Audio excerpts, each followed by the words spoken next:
Up next, we have former Supreme Court Justice Richard Sanders, who's been a champion for liberty in Washington State and protector of our rights.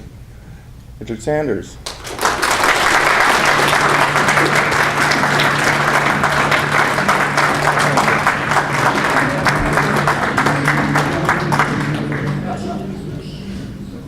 On September 11th, 2001, President Bush addressed the nation, telling us, "Freedom itself was attacked this morning by a faceless coward, and freedom will be defended."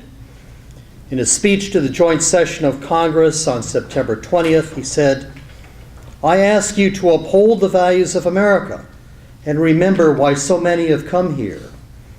We are in a fight for our principles, and our first responsibility is to live by them." And then he added, "The advance of human freedom now depends on us."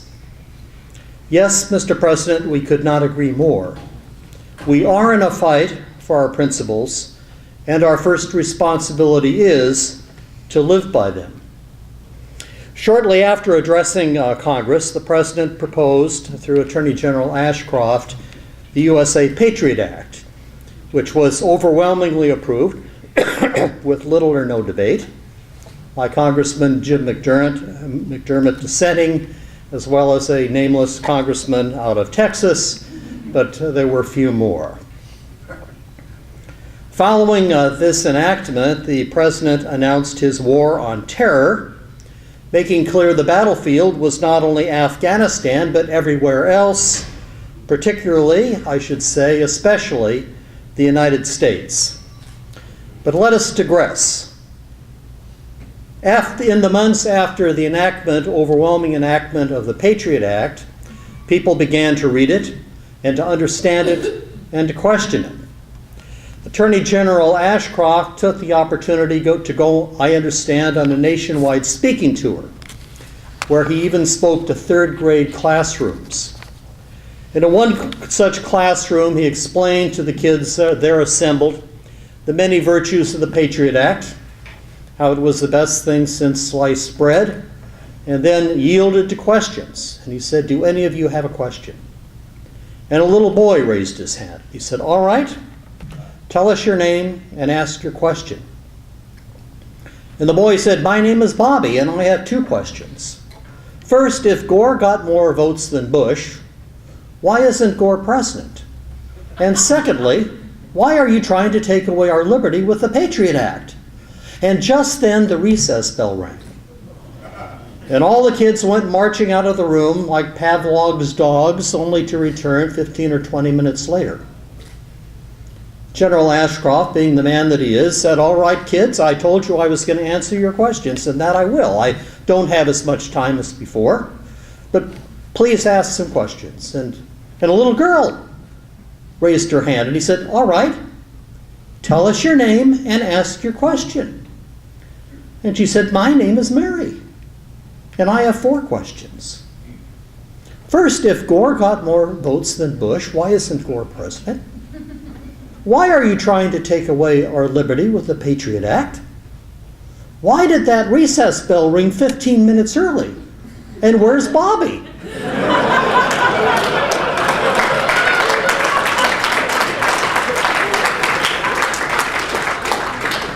Well, back to the war on terror. I don't think we're going to hear any more from Bobby during this session.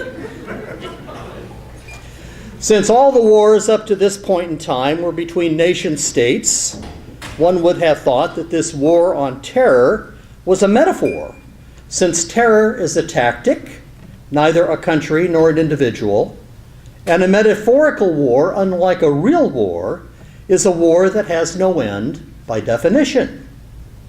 Lyndon Johnson declared a war on poverty. Richard Nixon declared his war on drugs. Others have declared their wars on illiteracy, disease, and what have you. All of these wars continue, as to paraphrase the scriptures, the poor will always be with us.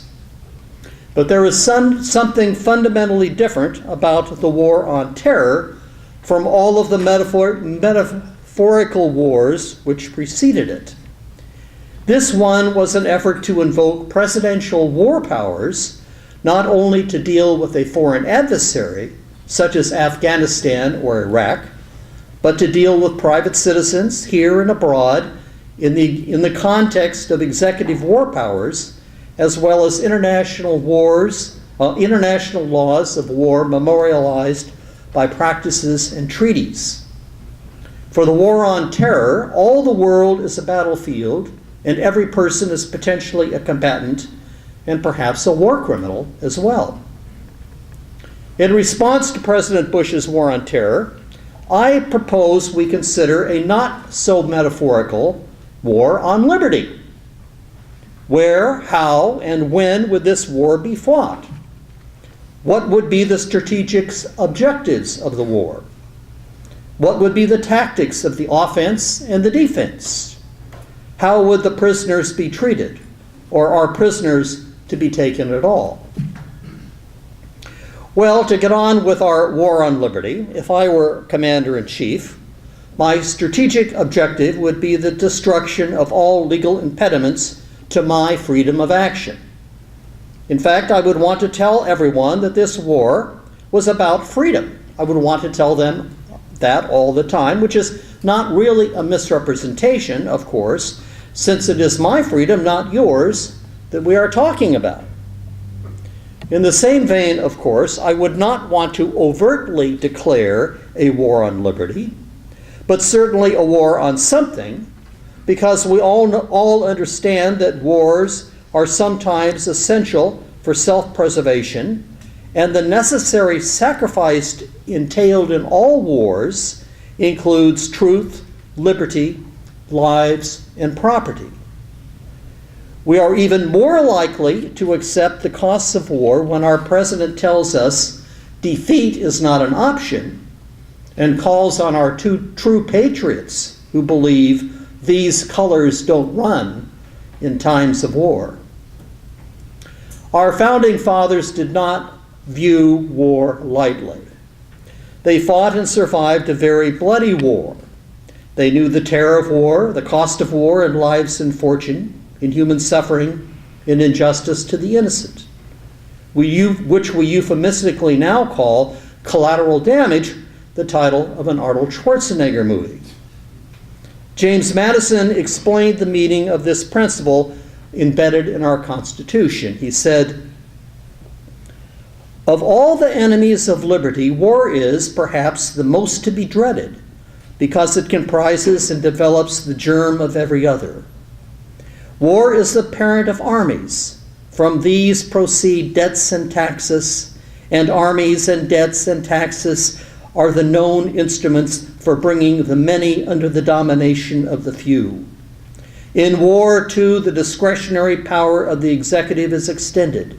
Its influence in dealing out offices, honors, and emoluments is multiplied. And all the means of seducing the minds are added to those of subduing the force of the people."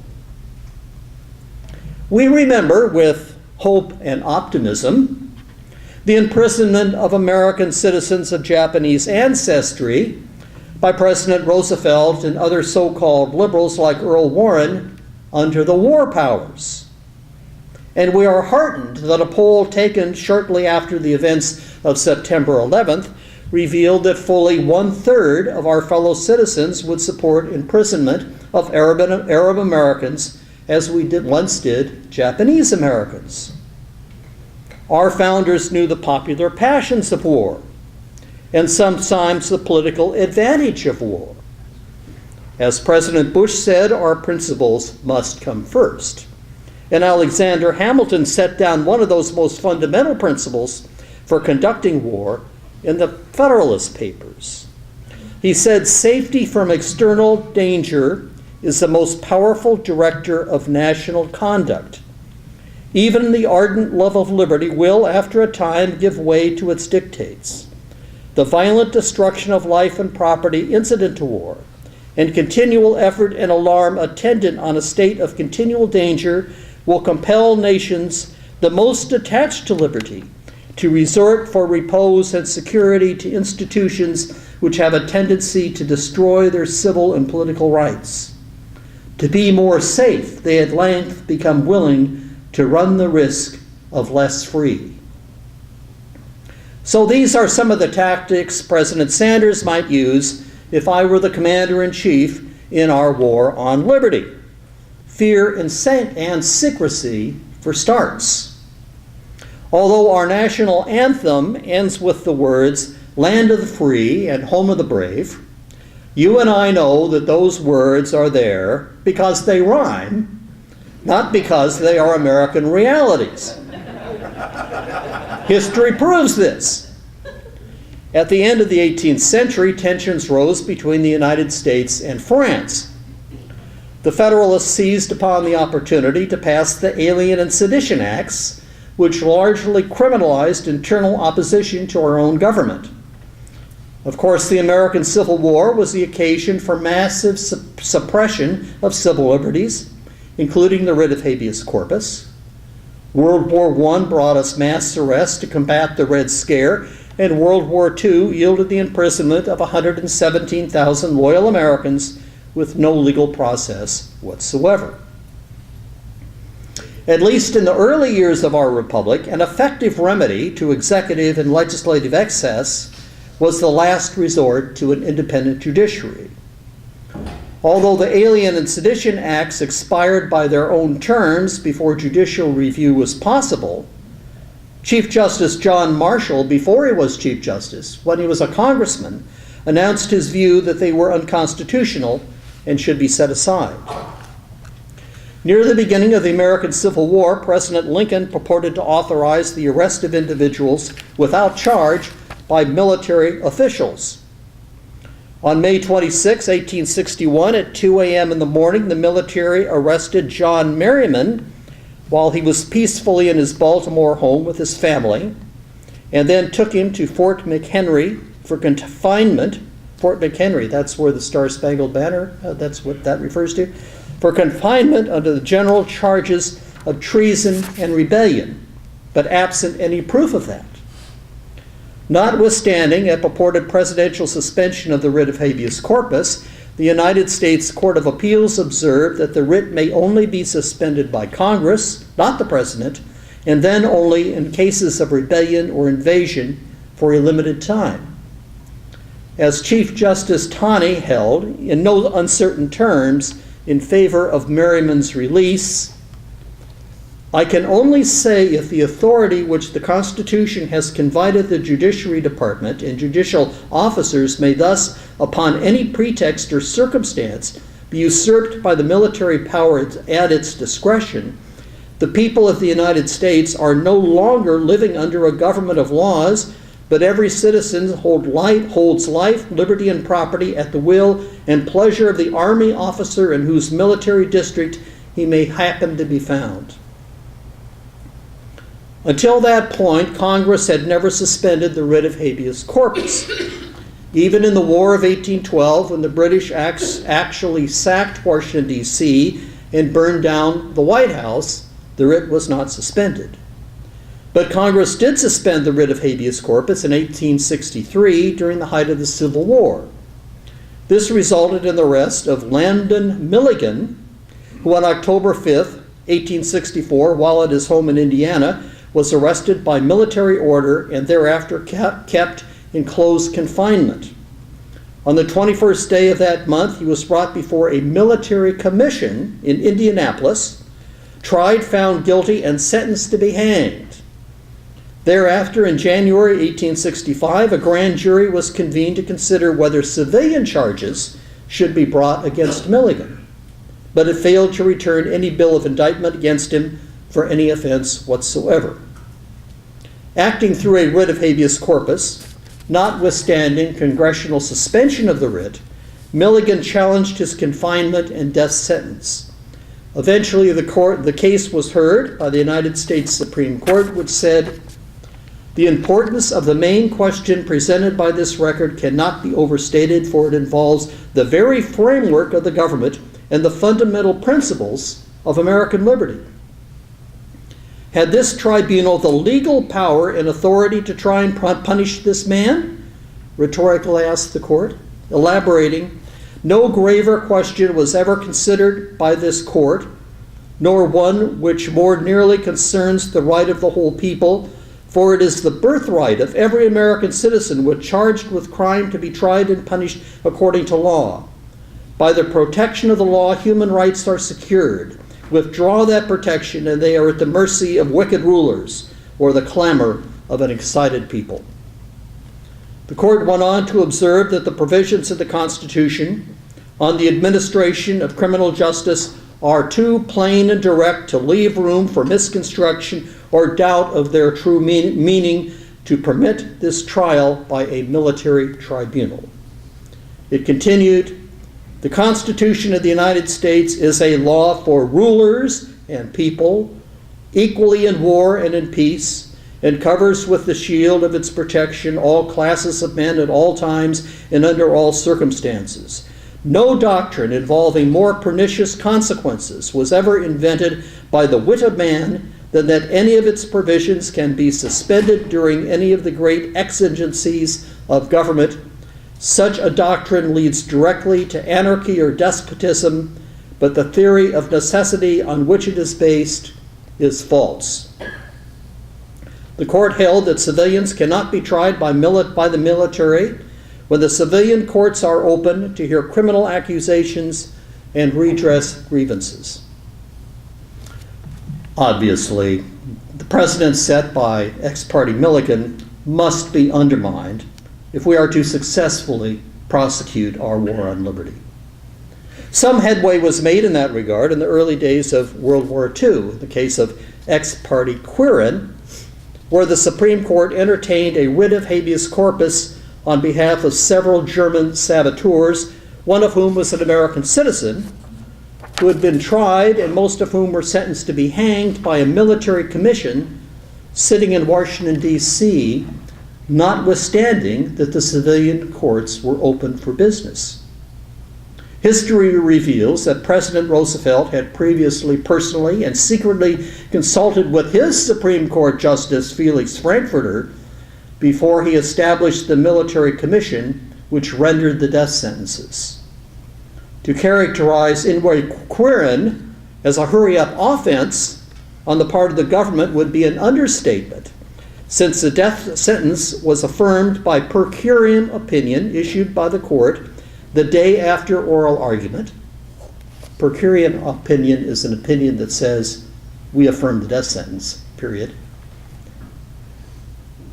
With a narrative opinion to follow. The narrative opinion followed after the execution had already taken place. Recently, Justice Scalia characterized the Inouye Quirin decision as not this court's finest hour.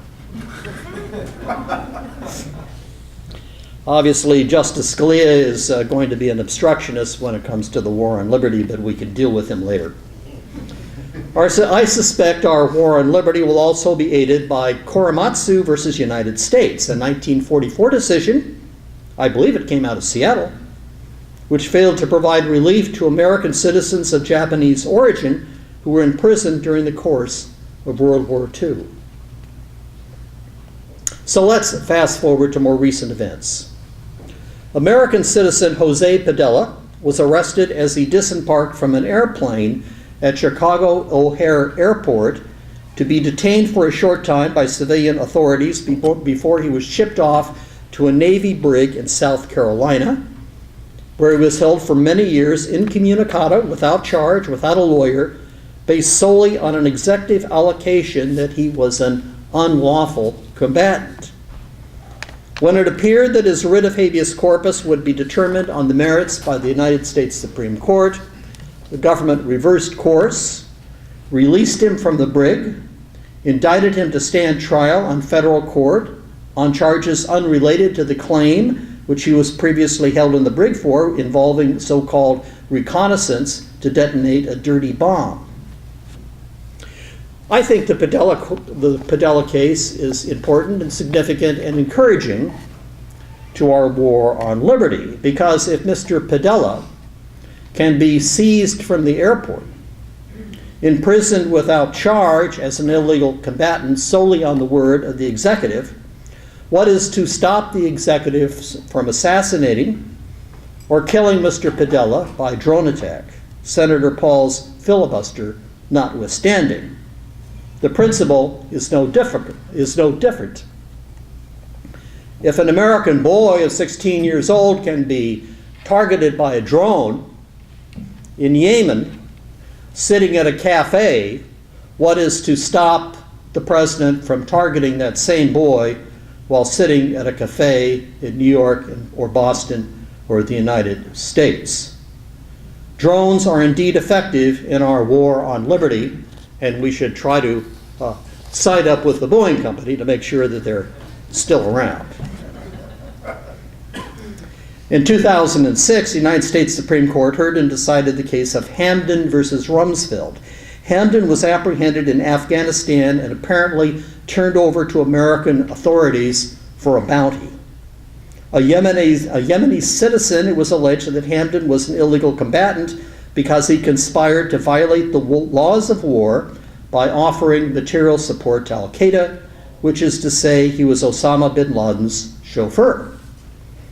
He was held at Guantanamo Bay. Then by executive order, he was to be put on trial before a military commission for war crimes. The Supreme Court considered the validity of the military commission convened to try Hamdan for those crimes.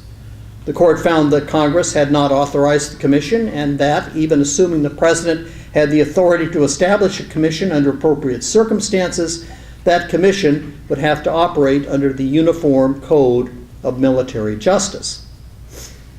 Unlike the UCMJ, however, commission rules provide the accused and his civilian counsel might be excluded from and otherwise precluded from even learning what evidence was being presented against them in a closed proceeding.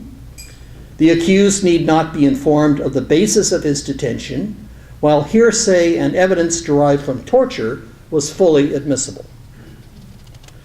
Notably, a majority also found that the procedures adopted to try Hamdan violated Common Article 3 of the Geneva Conventions, which prohibit the passing of sentences and the carrying out of executions without previous judgment pronounced by a, quote, regularly constituted court, affording all the judicial guarantees which are recognized as indispensable by civilized people.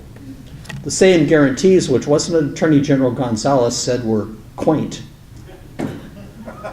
Guarantees which were adopted by many countries of the world at the urgings of the United States of America, not because we love terrorists or we love enemy combatants, but because we love our own troops, our own soldiers, and we want to have those guarantees in place for them when they're taken prisoner by an enemy power. It's a good thing we forgot that for our war on terror. So seemingly, Hamdan hit a home run. However, not really.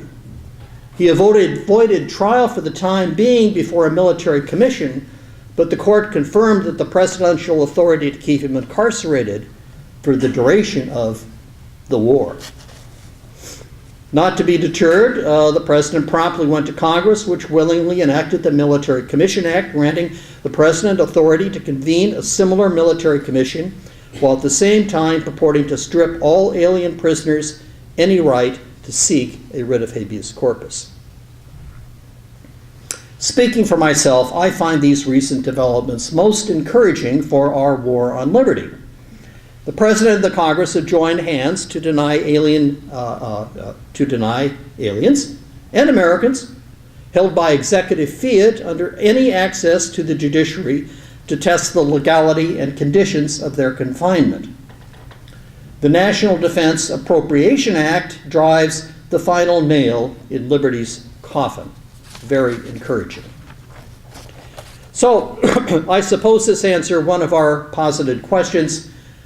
Our war on liberty will take prisoners in this kinder and gentler era. Dostoevsky observed, "The degree of civilization in a society can be judged by its prisons. But this may be difficult to judge, since many prisons, American prisons, are secret, and for those that we know about, UN investigators are not allowed to speak to the prisoners. and interrogation techniques are now closely held state secrets. So when the administration says we don't torture as a matter of policy, we are not allowed to know what we do and then judge for ourselves. Trust me, I'm from the government. Secrecy is a useful tool to avoid criticism and accountability. Another plus for our war on liberty.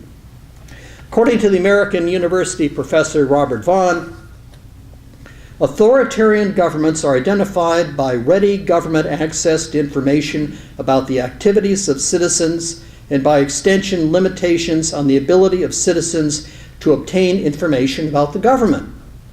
In contrast, democratic governments are marked by significant restrictions on the ability of government to acquire information about its citizens and by ready access by citizens to information about the activities of government.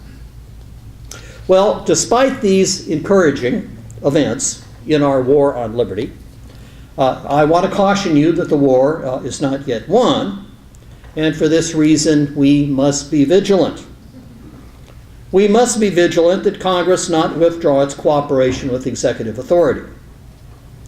We must be vigilant that courts not permit access to persons claiming protection for their legal rights and entitlements under the laws of the country, including our treaty obligations.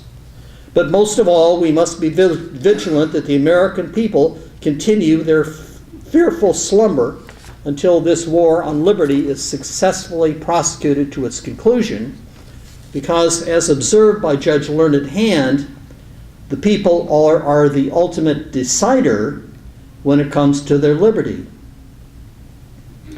Judge Hand said, "What do we mean when we say, first of all, we seek liberty? I often wonder whether we rest our hopes too much upon constitutions, upon laws, upon courts. These are false hopes. Believe me, these are false hopes. Liberty lies in the hearts of men and women, and when it dies there, no constitution, no law, no court can save it." And I say to you that our best hope to win the war on liberty is to kill our love for liberty through fear of an unknown enemy. George Orwell could have written the script.